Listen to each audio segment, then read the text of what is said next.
Fat loss isn't hard. You're just addicted to making it very complicated. And that addiction is why you are still stuck. Now, if you don't know who I am, my name is Conan. I've competed in 3 bodybuilding shows. I just ran my 6th marathon literally yesterday, the Austin Marathon. Absolute blast. And I help busy, career driven men drop 30 to 50 pounds, all without sacrificing their favorite foods or spending hours in the gym. And by the end of this video, you will realize that fat loss was never your problem. Overthinking it was. I'm going to break this down into 3 uncomfortable truths that you've probably heard no one ever talk about. So let me start with point number 1. You don't have a fat loss problem. You have a decision fatigue problem. Because here's something most coaches will not tell you. Fat loss fails because your brain, your mind gets tired, and it gets tired very quickly. And there's actual research behind this. Decision fatigue studies from Roy Baumeister show that the more decisions you make all throughout the day, the worse your willpower and discipline becomes. And it makes sense, right? Because your brain is just like a battery. When you wake up first thing in the morning after a solid 8 hours of high quality uninterrupted sleep, which, by the way, most people, that's literally where they go wrong, where they can't even prioritize their sleep or get a good night of sleep, and then they start their day already behind. But let's just say you do the first most important thing, right, which is you dial in your sleep and you nail that. You wake up after 8 hours of beautiful sleep. You had some amazing dreams. You had morning woods. You're just waking up and you're healthy. Awesome. Okay. Oops, sorry. Are you checked out today? No, tomorrow. Do you send them something? No. It's the 17th.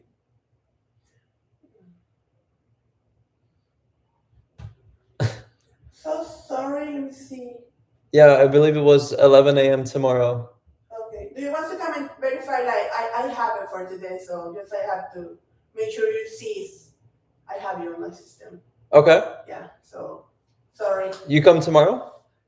Yeah, you check out with tomorrow, right? Yeah. So, okay. Yeah. I'm so sorry. No worries. Anyway, pardon the interruption. That actually has never happened during a live stream before, which is actually quite funny because live streams, like anything can happen, right?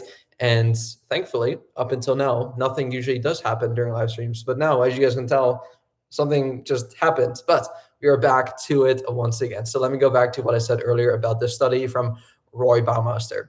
It basically shows that the more decisions you make throughout the day, the worse your willpower becomes. Oh yeah, here's where I left off, where essentially after you wake up from a good night of sleep, your brain power, your brain's capacity to think, to make decisions is at 100%, right? Just like physically, your body should be at 100%. But then as you go throughout the day, as you just do more movement, as you start to make more decisions, as you just use your brain a lot more and your body a lot more, your decision fatigue, your brain's battery life, your battery power will start to drain, which is why a lot of people tend to make amazing decisions and are most productive first thing in the morning when you're at your freshest. But then later on in the evening, you tend to not make the wisest of choices, particularly when it comes to your food choices and to your exercise choices. How often have you told yourself that, oh, I'll do it later. I'll work out later. I'll work out this evening. But then this evening comes and you're still stuck on the couch eating potato chips, watching Netflix. The longer you delay something, the less likely you are going to be able to do that, especially the later on in the day it gets. Like come nighttime, come 8 p.m., you tell yourself, oh, I'm tired now. Oh, I can't make decisions now. It happens all the time. So why are you waiting to do things last minute? Why are you delaying things? Like if right now you have the energy to do your workouts, to do your meal prep, to eat a healthy meal, take advantage of that energy. Do it right now. If you know you have to make a really big decision, don't wait until the end of the day to make that really big decision because your brain is going to be rotten. It's going to be completely just fried. Whereas if you make that big decision first thing in the morning, first thing in the day when you're freshest, you'll likely make the right decision, right?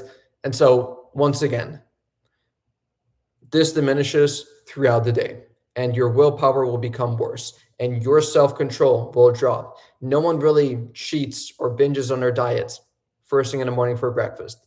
It doesn't happen.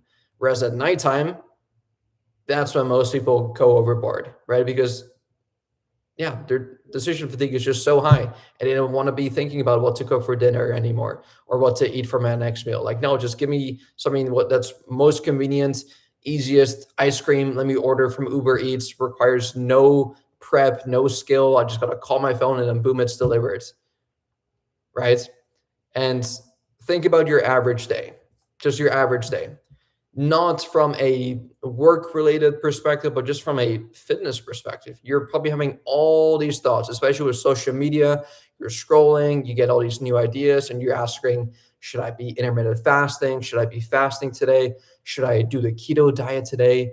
Is this carb allowed? Am I allowed to eat fruit? Oh, what about this veggie? Should I use olive oil on my salad? Is this clean? Is this dirty? Will this fit into my macros? Will this cause bloating? How many grams of this should I be eating? Is 8,000 steps a day enough for me? Do I need to be taking cold plunges? Should I take a sauna at night? And by 8 p.m., you are mentally cooked. You are mentally drained by the end of the day. And that right there is when you overeat. Not because you lack some sort of discipline or willpower that most people who are in shape have. No, not because of that. It's because you burned all your cognitive brain fuel. That is why. Now, one of my clients, Mark, he used to track like 15, 16 different metrics every single day, like his macros, his steps, his supplements, his sleep score, his HRV, his meal timing windows, all these unnecessary things that, I mean, yes, some of them are important, but most of them aren't, right? He was exhausted. By the end of the day, he was just mentally drained. And so what we did with Mark is we literally, this may sound counterintuitive, but we literally reduced everything down to just 4 simple rules.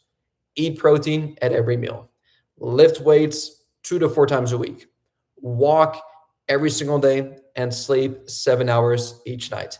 That is it. Those were the only 4 variables that we had him focus on instead of like this big laundry list of like 20 different items. And guess what happened? He saw better results by focusing on less things.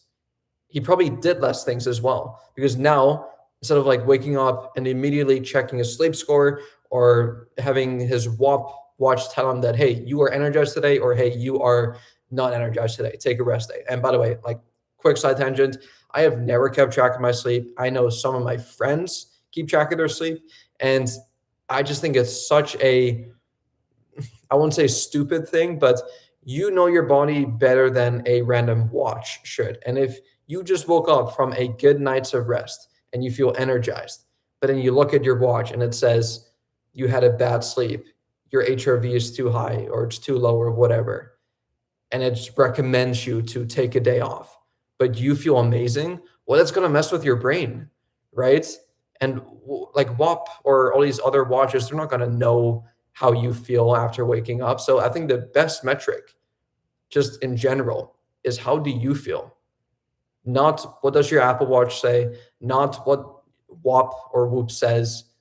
What do you say?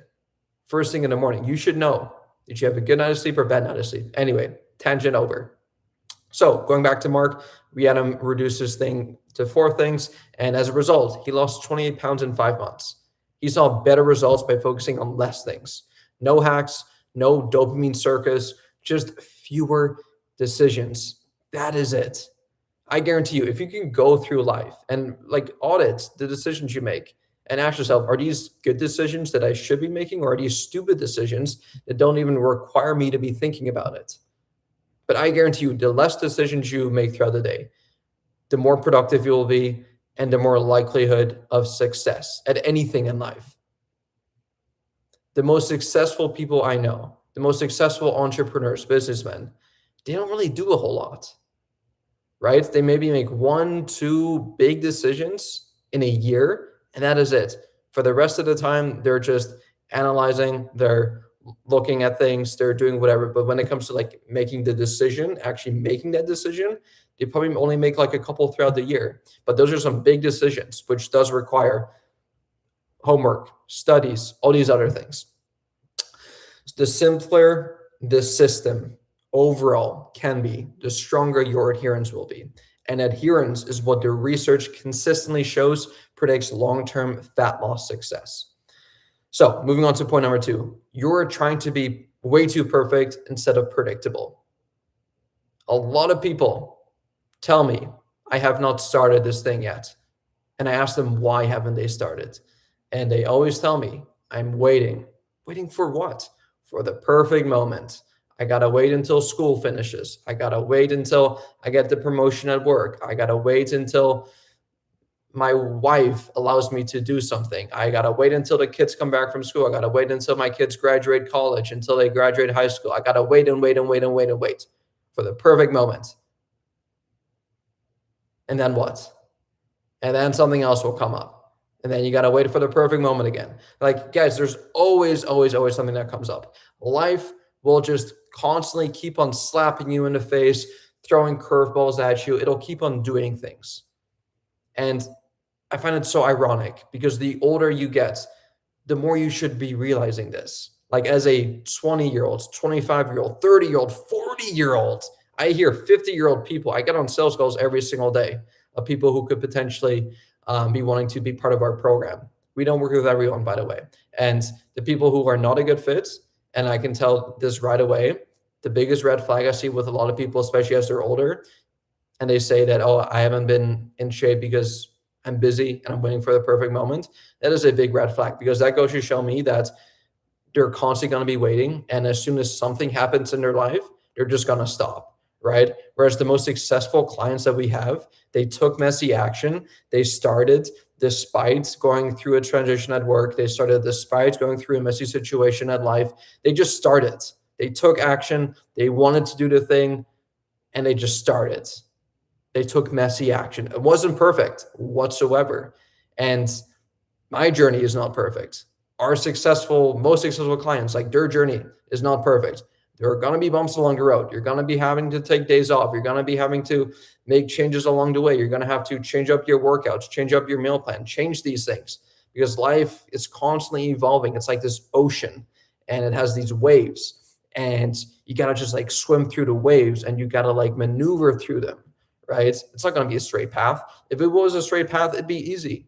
Everyone would have six-pack abs, but life isn't easy. Life will throw curveballs at you. And so I think, and hopefully you agree with me, if you can prove to yourself that you can go through something with unideal circumstances, wouldn't that give you more confidence moving forward to suggest that, hey, I just weathered this big storm. I just went through some adversity, but I was still able to stay on track and see some awesome results. Is that going to give you more motivation and more confidence to keep on going, or less?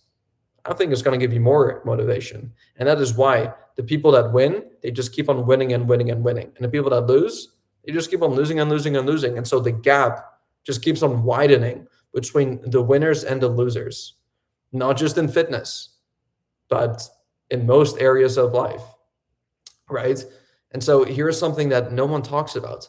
Perfection is the enemy of body composition. And there is strong data showing consistency beats intensity all day long in behavior change. A review in obesity reviews found that long-term weight loss correlates most strongly with consistent, moderate behaviors, not extreme interventions. So just the smallest of differences could end up, done consistently, making a huge difference over time. And this goes with anything in life. Those small little investments you put into the stock market every single day, week, month, dollar cost averaging for years and decades will far outperform this one crazy Bitcoin pick or stock pick, and you're trying to perfect the market and time the market. Like, no, it is time in the market, and now it's timing the market. It's going back to the whole perfectionist mindset. The longer you can just stay in the game, the far better off you will be versus trying to like find the perfect time. Not just in fitness, but in health, wealth, relationships, right? And now here's the issue, right? Because social media glorifies the extremes.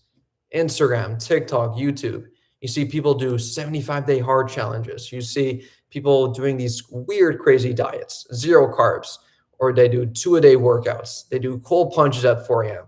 That stuff will get views, right? And it's just almost like this positive feedback loop for the creator because they get more views because it's more extreme. So like the more extreme it is, the more views they get. And you are the product of that. You are the viewer. You are the one who views those extreme things. And so I'm not surprised that most people are wanting to do something extreme or are waiting for the perfect moment because that's all they see, because that's unfortunately what gets the eyeballs and the clicks. But the boring routine, right? And like, that's why I don't really showcase most of like my workouts or my diet because like it's boring. It's just, I go on my 6 to 10 mile runs. I do my push pull leg workout split. I eat my 3 to 4 meals a day with protein, fruits and veggies, healthy fats. I just do the boring work and I sleep 8 hours each night. Nothing crazy. If I were to document my life every single day, like it'd be boring. Like people would be like, dude, this isn't fun. Give me some dopamine. Like, let's watch some David Goggins. Let's watch some extreme diet. Let's watch some crazy whatever. Because that's unfortunately what gets the clicks. Whereas the people that I know who are most successful, like their lives are very boring, but they're predictable and they're repeatable. And that allows them to stay consistent. And because they've been so consistent, they see the best results, right? And so all these things get views, but it doesn't get longevity. And longevity is the name of the game here. I learned this the hard way when I was younger as well. Don't get me wrong. Like I haven't always been boring from the get-go. I fell for these extreme things. I used to, whether it was like bulking aggressively, then crash diet aggressively, and then gain all this fat, and then slash my calories, and then do tons of cardio, and then end up feeling miserable. I've done all these things. I've been there, done that. And I looked good for short windows, but it was never stable. It was never predictable.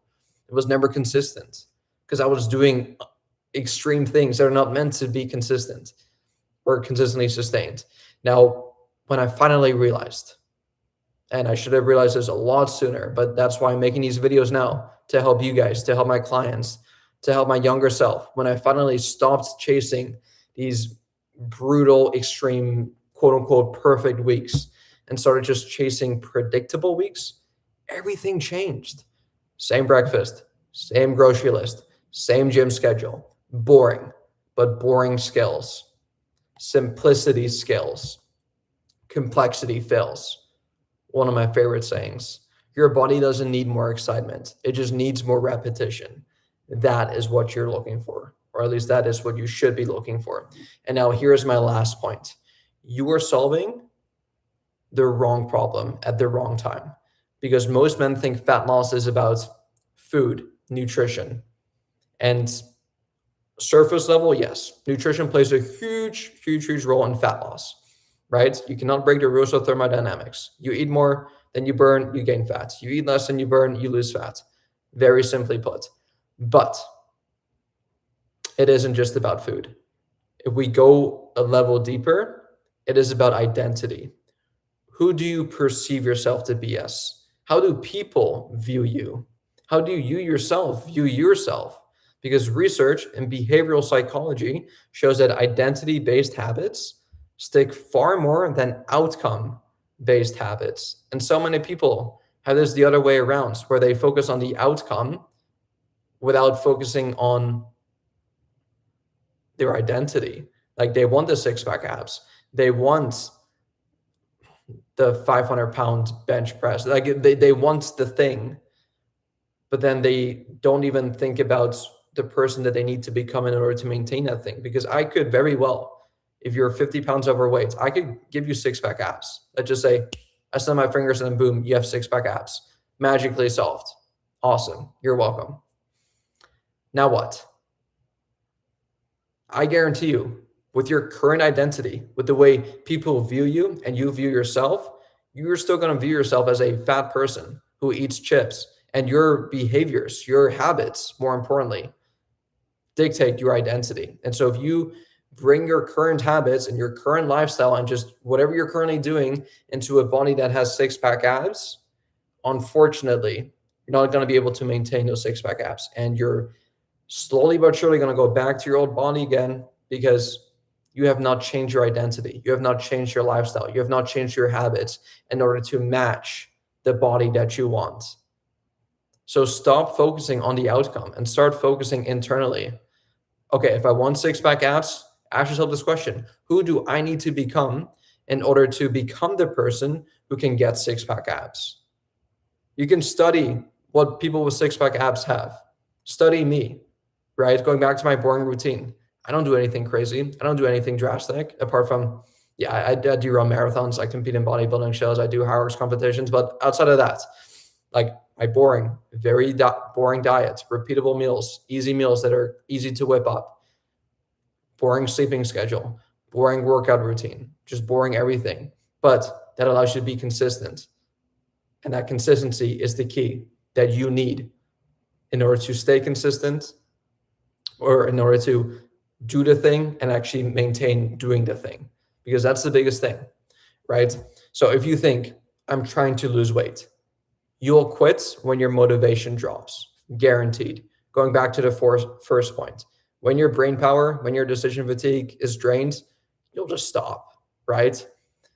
But if you think I'm a man who trains, your behavior changes automatically, because now you identify as a man, as a woman, as a person who trains. Same thing with your diet. Like instead of saying, I want to eat healthier, say, I am the type of person who eats healthy.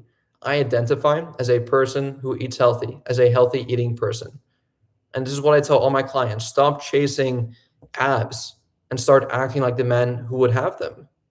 What would a man with six pack abs do? I guarantee you, if you reverse engineer that, you're going to be taking steps that a fit person will take. And I think that's such a big cheat code, such a big hack. If you want to be like someone, don't look at what they have, look at what they do. What did they do in order to get to where they are at now? Had they done that by just magically wishing for it? Or did they take steps every single day and turn those steps into habits that allowed them to become the person they are right now, right? I say this example all the time, but as a kid growing up, I wanted to be like Cristiano Ronaldo. And I did this subconsciously. I'm like, okay, well, if I want to be like Ronaldo, what would Ronaldo do in this situation when he's lazy, tired, demotivated? Would he skip his workouts? Would he eat a cheat meal? Would he neglect his sleep? Would he miss practice? Like, no, he'd still eat a healthy meal. He'd still go to sleep on time. He'd still go to the training session. He'd actually stay after the training session. He'd stay late and he'd come an hour before. He'd put in those extra reps. He'd put in that work. And so by me asking myself that question, I would start to take actions that that type of person would take as well, right? Now, one of my clients, Dave, he didn't struggle with calories, but he struggled with his self-image. He still saw himself as this washed up former athlete. So we didn't change his macros first. We just changed how he showed up. And he started training at the same time every single day, started prepping his meals in advance, and stopped saying, I'll try. And within 6 months, it was down 42 pounds. The food didn't transform him, the identity did. So focus on changing your identity if you want to change. So here's the big lie that no one tells you. The fitness industry makes money by convincing you this is difficult, or this is complex, or it just requires this crazy thing for you to do. And yes, complexity sells and simplicity frees.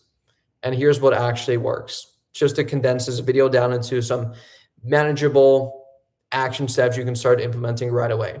Protein comes at every single meal. Whole foods 80% of the time. Lift consistently. Walk daily. Sleep properly nightly. And repeat this formula for 6 to 12 months. And be honest with yourself. Like, please be honest with yourself. And don't make these plans or decisions when you're caffeinated, you're stimulated, you're high in dopamine, you're excited. Like, no, make these decisions, create this plan when you're just in a normal, regular state, maybe even slightly tired. Because if you can follow a plan when you feel lazy, when you are tired, and still stay consistent with that, you are going to far surpass anyone who creates this extreme plan, who follows this extreme approach, and can only follow it maybe once a week after watching a David Goggins video and downing 10 coffees and just having everything optimized, waiting for the perfect moment. I see this all the time. The boring people who just do boring stuff all the time, boring workouts, boring diet plans, like just like basic things. And I say boring, like obviously like they still eat the foods they love, they still do the workouts they enjoy, but on paper it looks boring, right? Hopefully you guys understand that. But the people who do that simply for months and years on end see far better results than the people who are these extremists, waiting for the perfect moment, doing crazy workouts, trying different crazy keto, carnivore, intermittent fasting diets, because this is not sustainable. This is too extreme.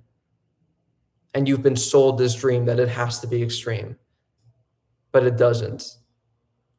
And it shouldn't. And it's not, right? So that is it. It's not sexy, but it is extremely effective. Now, the National Weight Control Registry, which tracks thousands of people who've maintained 30+ pound weight loss long-term, shows a couple of common patterns, which I think should be interesting for most people to know. Consistency with food structure, which means consistent meals, consistent macronutrients, consistent foods, all these things. Regular activity. They have a daily step count goal, and they just go on daily walks. They have a consistent workout routine, and then they have minimal variation. These are the three most common things amongst people who have not only lost the weight, but maintained the weight loss. Consistent food structure, regular activity, and minimal variation. No magic tricks, just boring execution. So here's the final perspective shift. Fat loss is not hard. What is hard is letting go of the fantasy that there's a faster way, that there must be a shortcut, that this extreme way must be better than the boring way. Stop telling yourself this. This is the reason why you've been stuck spinning your wheels, where you do something and then you fall off. You do something again, then you fall off. You restrict yourself on a food diet and then you binge. You restrict yourself and then you binge. You're just constantly in this yo-yo of up and down in this circle, spinning your wheels, going nowhere. That is why you've been stuck for months. That is why you've been stuck for years, maybe even decades. So let this be your wake-up call. Stop chasing extremes and start chasing boring. Yeah, start chasing boring. Let's make this the new motto of 2026 moving forward. Be boring. Be boring. Yeah, let's freaking go. Because at the end of the day, you do not need more information. You need fewer variables. You don't need another diet plan. You just need a system you can run while you're building your career, maintaining your friendships, building friendships, leading your family, and just living your life, exploring, traveling. Because fitness should never take over your life. It should enhance your life. So if you're making all these extreme sacrifices just to get in shape, you are already doing it wrong. So if you are a busy guy who wants to drop 30 to 50 pounds, all without sacrificing your favorite foods or spending hours in the gym, which I assume most people do, what you can do is schedule a free consultation call with me down below, where we'll essentially go over your current goals, we'll go over your current struggles, and create a game plan together to help you absolutely demolish your goals in the next 3 to 6 months. And not just do that, but keep the weight off. So this will no longer be an issue for you. If that sounds good to you, the link will be in the description down below, and I'll see y'all there. Peace.